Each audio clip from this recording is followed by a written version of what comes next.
Bonsoir mes belles âmes, on se retrouve comme d'habitude pour notre rendez-vous quotidien, un jour une carte. J'espère que vous allez tous et toutes bien, que vous avez passé une excellente journée. On se retrouve pour le message de ce jeudi 20 décembre 2023. Je vous rappelle que l'énergie pour demain reste une fois de plus générale et qu'elle ne pourra pas faire écho avec tout le monde. Donc vous prenez si ça vibre pas, vous laissez et vous vous rabattez éventuellement sur les secteurs ascendants et les secteurs lunaires ou les signes vénusiens. Bienvenue à ma nouvelle communauté sur le souffle d'un ange by Émilie. Merci à tous pour votre bienveillance et votre gratitude témoignée quotidiennement sur la chaîne. Merci également du fond du cœur à tous ceux qui m'ont accordé leur confiance pour leur prise de rendez-vous en 2023. Puis on est parti pour le troisième secteur. Alors ce sera les signes de feu, donc les béliers, lions et sagittaires. Allez, bélier, lion, sagittaire pour ce jeudi 20 décembre. Allez. Alors, je vous ai expliqué que les énergies pouvaient différer de quelques jours, selon, je vous ai dit, on ne vit pas les choses de la même manière et au même rythme. Les signes de feu. Alors, ici, on vous parle de déplacement, les signes de feu. Alors, peut-être des nouvelles concernant un voyage, des déplacements, ça peut être pour les fêtes de fin d'année, ça peut être aussi le fait d'aller réserver vos tickets par rapport à vos déplacements pour les fêtes de Noël. Ça peut être aussi des vacances que vous vous octroyez, ça peut être des déménagements. Alors, peut-être que vous avez fait des demandes en été, ici, les signes de feu. Ça peut être aussi par rapport à des projets que vous avez mis en place cet été. Et là, on parle de voyages. Alors, ça peut être des voyages d'affaires. Ça peut être également des rencontres que vous avez fait cet été. Alors là, j'ai l'impression que pour vous, les signes d'eau, pour demain, on peut me parler de visite ou de recherche. Alors, visite, recherche par rapport à quoi? Une maison, un terrain, ça peut être par rapport à un travail. Ça peut être aussi rechercher... un logis pour dormir, pour les voyages des fêtes, tout simplement. Ça peut être aussi un nouveau travail. Ça peut être des déplacements en couple pour mettre en place des projets en commun. Il va falloir méditer. Il y a des idées ici qui vont vous être insufflées sur cette journée de demain. Il y a quelque chose qui va être mis en lumière par rapport à une situation de cet été. Et on vous dit que vous êtes protégés pour demain. Alors, les signes de feu ici, on peut me parler...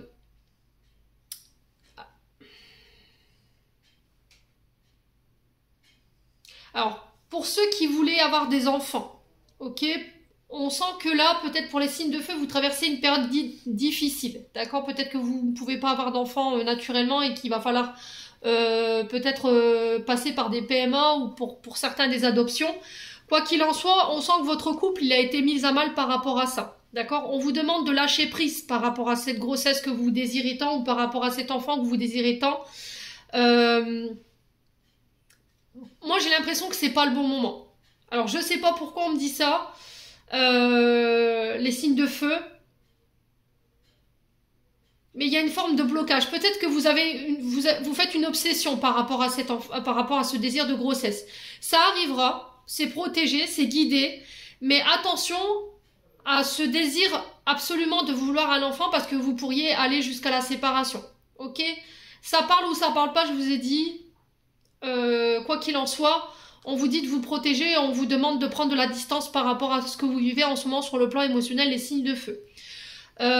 Pour certains d'entre vous, on vous parle de consulter des médecins, ça peut être des conseillers médiateurs, concernant une femme âgée, d'accord? Ça peut être une mère, ça peut être votre maman si elle est âgée de plus de 60 ans. On vous parle de situations qui sont bloquées par rapport à des choses que vous voulez mettre en place concernant cette femme ou pour une femme.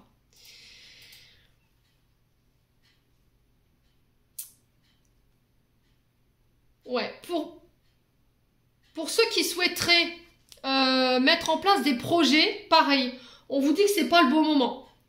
Alors pourquoi? Parce que là, il y a encore des choses à régler concernant une séparation. Vous devez vous séparer de quelque chose avant de pouvoir mettre en place vos projets ou commencer un nouveau travail. Mais j'ai l'impression qu'il y a une femme âgée qui se donne un malin plaisir à vous bloquer ici. Ouais. Et là, on peut me parler d'avocat. D'accord, on peut me parler de juriste ici pour vous sortir de cette situation de soumission ou de dépendance. Il va falloir peut-être prendre un rendez-vous avec un avocat ou un juriste ici pour régler cette situation où vous êtes dans la dépendance ou dans la soumission de cette personne plus âgée que vous. Ça peut être votre patronne, cette femme âgée, c'est quelqu'un qui a de l'expérience, qui a la sagesse, mais c'est aussi une personne qui peut être à la tête d'une entreprise, ça peut être une chef de service ici qui s'oppose à votre départ. D'accord, parce que peut-être que vous avez envie de créer votre propre entreprise. Quoi qu'il en soit, il va falloir lâcher prise là-dessus et essayer d'envisager tout simplement de faire appel à votre peut-être intervention juridique au niveau de votre banque ou au niveau de vos assurances. Quoi qu'il en soit, vous en sortez protégé et les guides vous accompagnent en ce sens. Voilà, j'ai l'impression que vous mettrez en échec cette personne en fait qui tente de vous bloquer ici les signes de feu. Voilà, j'en ai terminé pour l'interprétation de vos messages. J'espère de tout mon cœur qu'ils vibreront en chacun de vous. En attendant, je vous envoie plein de belles énergies. Prenez soin de vous et on se retrouve lors d'une prochaine vidéo.